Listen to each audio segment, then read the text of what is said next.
অনেকক্ষণ থেকেই তো মোবাইল দেখছি। আগে যে একটু খেইলে তারপর না হয় আবার দেখিস। কানে করে ঘ্যান ঘ্যান করো না তো, যাও এখান থেকে, আমি পরে ঠিক খেয়ে নেব। মা শোনো। হ্যাঁ মধু বল। আমার নতুন দুটো ভালো ভালো ড্রেস লাগবে আর একটা মোবাইল। মধু, কদিন আগেই তো দুটো জামা নিলি, আবার এখন এত টাকা কোথায় পাবো বল? ঘরে একটাও চাল নাই, দোকানদার আর বাকিতে দিয়েছে না। তোর আব্বা মারা যাওয়ার পর লোকের বাড়ি কাজ করে সংসারটা আমি কোনো রকমে চালাই। তুই তো জানিস আমাদের অবস্থা, তোর পড়াশোনা চালানোই তো কষ্ট হয়ে যায়। তারপর যদি তুই এরকম করিস তাহলে আমি কি করবো বলতো?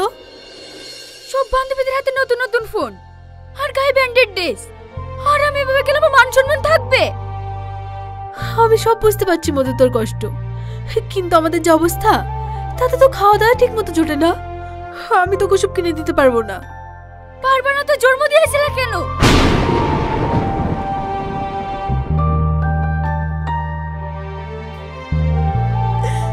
মারে, তুই এত বড় কথা বলতে পারলি? শুধু তোকে মানুষের মতো মানুষ করার জন্য আমি দিনরাত পরিশ্রম করি। আমি তোমার কোনো কথা শুনতে চাই না। আমার ভালো ভালো পোশাক লাগবে, তুমি কোথায় পাবে সেটা আমি জানি না। রাগ করিস নি মধু, তুই আমার একমাত্র মেয়ে। আমি সবসময় চেষ্টা করি তোকে খুশি রাখার। চেষ্টা করে কিছু হবে না, তুমি আমার কোনো স্বপ্ন পূরণ করতে পারো না। তোমার গলা আমার জন্ম নেওয়াটাই ভুল।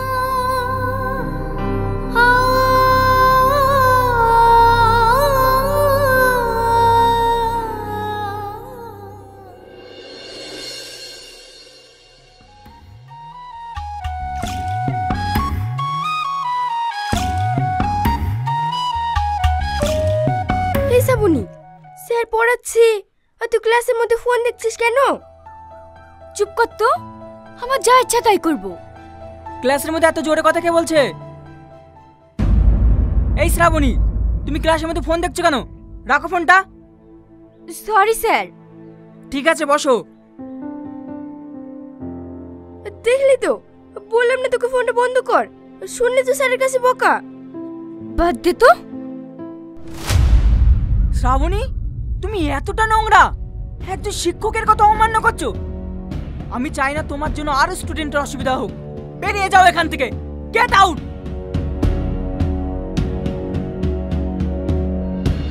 কি হলো, কানে কথা যায়নি?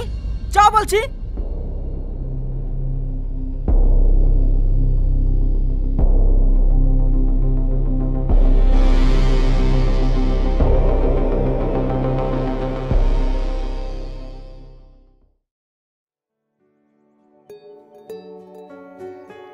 আমি তো এটাই চাইছিলাম যে আমাকে ক্লাস থেকে বার করে দে। তোর চাই পড়াশোনা যে কি করে, আমার তো একদম ভালো লাগে না। দেখি রিয়াজকে একটু ফোন করি।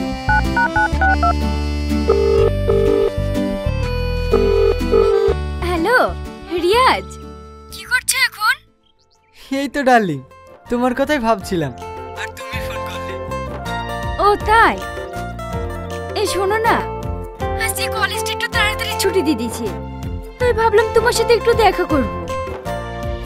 চলো না সোনা, আজকে আমরা কোনো একটা রেস্টুরেন্টে যাই। আচ্ছা যান, তুমি 5 মিনিট অপেক্ষা করো, আমি আসছি। ওকে সোনা, একটু তাড়াতাড়ি এসো।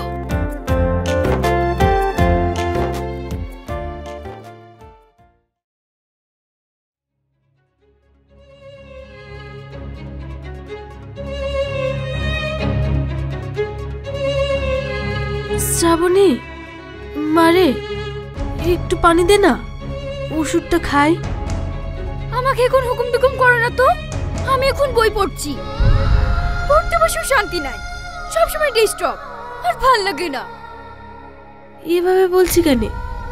আমার শরীরটা খুব অসুস্থ, আজকে রান্না বান্না মনে হয় করতে পারবো না। তোকে তো আবার না খেয়ে কলেজ যেতে হবে, তাই বলছিলাম তুই রান্নাটা বসিয়ে দে না মধু। ওসব রান্না ফান্না আমি করতে পারবো না, আমি এখন পড়াশোনা নিয়ে ব্যস্ত আছি। আমি কলেজ যাওয়ার সময় খেতে পেলেই হলো।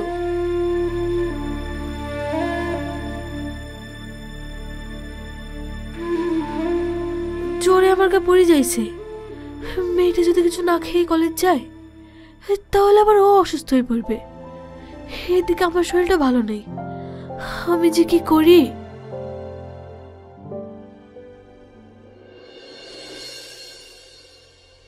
মেয়েটা আমার একটা কথা শোনে না, এত জেদি মেয়ে, ওকে না আমি আর পারিনি।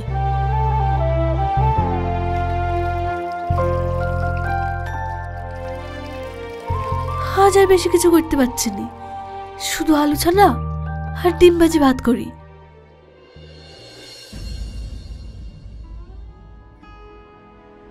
নে মধু, খেয়ে নে।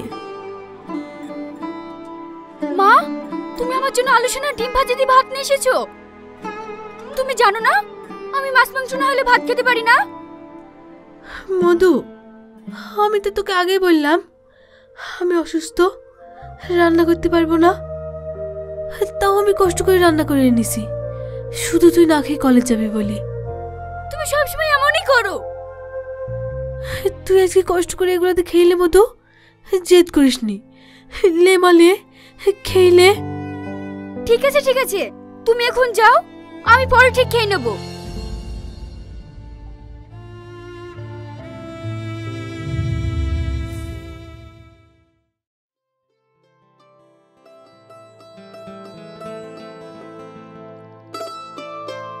আচ্ছা ঠিক আছে, তোরা যা। আমার মা ভীষণ অসুস্থ, মায়ের জন্য ওষুধ নিয়ে বাড়ি যাব। স্যারকে বলে দিস। আচ্ছা ঠিক আছে।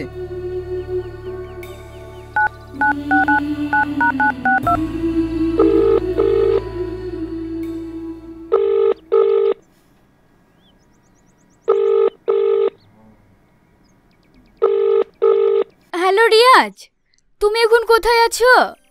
এই তো বাড়িতে। আমি এখন ফ্রি আছি, চাইলে তুমি আমার সাথে দেখা করতে পারো। হ্যাঁ হ্যাঁ, আমি এক্ষুনি আসছি। ঠিক আছে, তুমি এক্ষুনি চলে এসো, আমি তোমার জন্য ওয়েট করছি। হ্যালো শাহিন, তুমি কোথায় আছো? আমি তো বাড়িতেই আছি।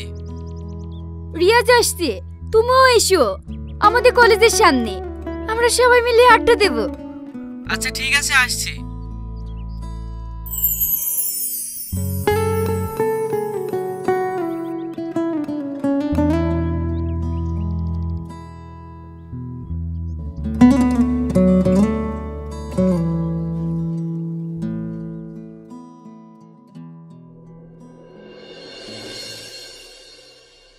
শোনো শ্রাবণী, আমরা একটা প্ল্যান করেছি, একটা জায়গায় ঘুরতে যাব।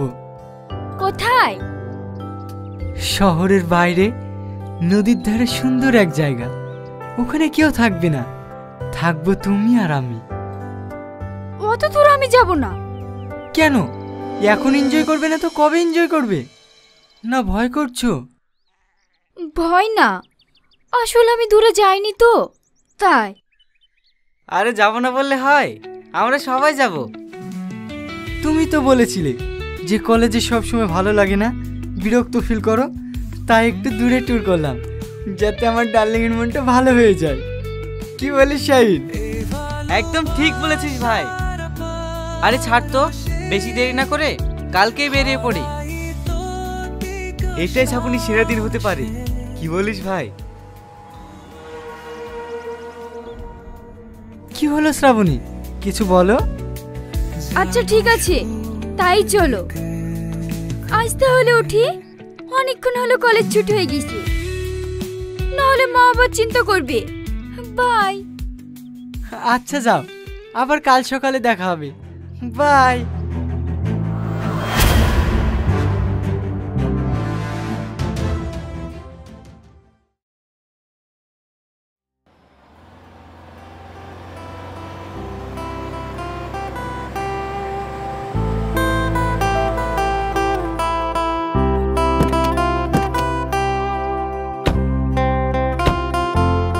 কি হলো, এত দেরি কেন? তোমরা যে বলে নদীর ধারে যাব, তাহলে আমাকে এখানে ডাকলা কেন? আরে একটু দেরি হয়েছে তো কি হয়েছে? ওখানে কখন যাবা বলো তো? একটু প্রবলেম হয়েছে, আমার ফ্যামিলির লোকজন ওখানে ঘুরতে গিয়েছে তো, ওখানে আমরা গেলে দেখে ফেলবে। তাহলে এখন কোথায় যাব? চলো না একটু ভিতরের দিকে যাই। না না, এখানেই ঠিক আছে, বেশি ভেতরে যাওয়া ভালো না। এত ভয় পাচ্ছ কেন শ্রাবণী? এখানে তো শুধু আমরাই আছি। আচ্ছা, তোমরা এমন করছো কেন? আমরা তো এখানে আনন্দ করতে এসেছি। আরে ডার্লিং, আনন্দ তো করবই, কিন্তু একটু অন্যভাবে। এইসব কি করছো? ছেড়ে দাও আমাকে, ছেড়ে দাও, ছাড়ো আমাকে। এত নাটক করো না শ্রাবণী, এখানে কোনো কিছু করে লাভ হবে না। বাঁচাও, কে কোথায় আছো? আমাকে বাঁচাও, শয়তানদের থেকে আমাকে বাঁচাও। কি ব্যাপার, একটা মেয়েরাও ছোঁয়া যাচ্ছে না? হ্যাঁ হ্যাঁ, চল তো গিয়ে দেখি। শয়তানদের থেকে আমাকে বাঁচাও।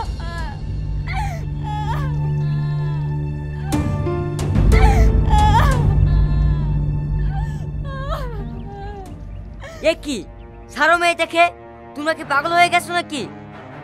একটা মেয়ে কিভাবে? সিসি, এই তো দাঁড়িয়ে কি করছি? মার সারা দেখে।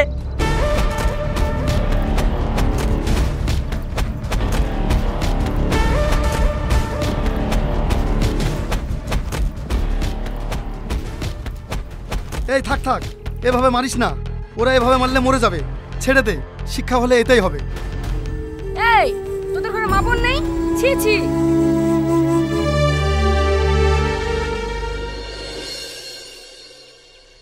এই, তুই ওই পাড়ার রামেশের চাচির মেয়ে না? এইসব মেয়েদের এরকম হয় ভালো, ছোট ছোট পোশাক পরবে আর বাপ মায়ের কথা শুনবে না, পড়াশোনা করবে না। সিসি, রামেশের চাচি খেয়ে না খেয়ে কত কষ্ট করে পড়াশোনা করায়, কোনো অভাব বুঝতে দেয় না। আর তার মেয়ে হয়ে মাকে সম্মান করিস নি? এমন মেয়ে থাকার থেকে না থাকাই ভালো। ছি। এই চ।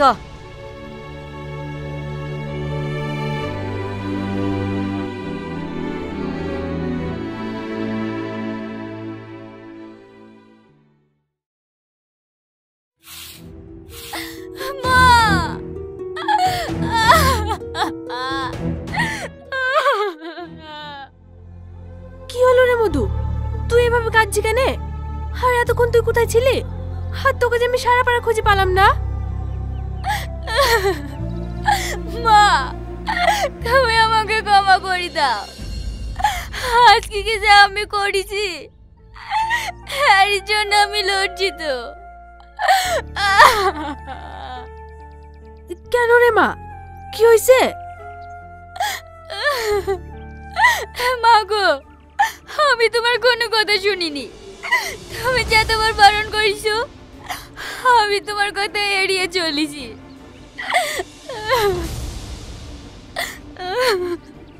আজকে রিয়াজে বন্ধুরা মিলে আমার সাথে যা করলো, জীবনের সব থেকে বড় শিক্ষা পেয়ে গেছি মা। এইসব তুই কি বলছিস মা? রিয়াজ আমাকে মিথ্যে কথা বলে একটা নির্জন জায়গাতে লুকিয়ে, তারপরে আমি আর বলতে পারছি না মা। আল্লাহ, আমি কি শুনছি? তুই ঠিক আছিস তো মধু? মা ঠিক আছি, আল্লাহর কাছে অনেক অনেক শুকরিয়া। ওরা আমার কোনো ক্ষতি করতে পারিনি, কিন্তু আমি তোমার কাছে যে অন্যায় করেছি, আমি নিজেকে নিজে ক্ষমা করতে পারছি না। তুমি আমাকে ক্ষমা করে দিও মা।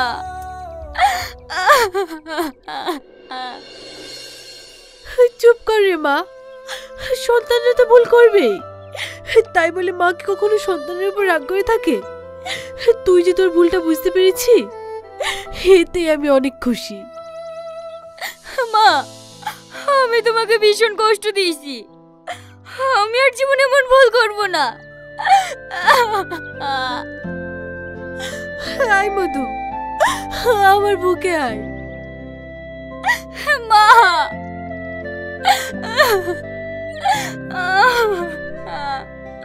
হে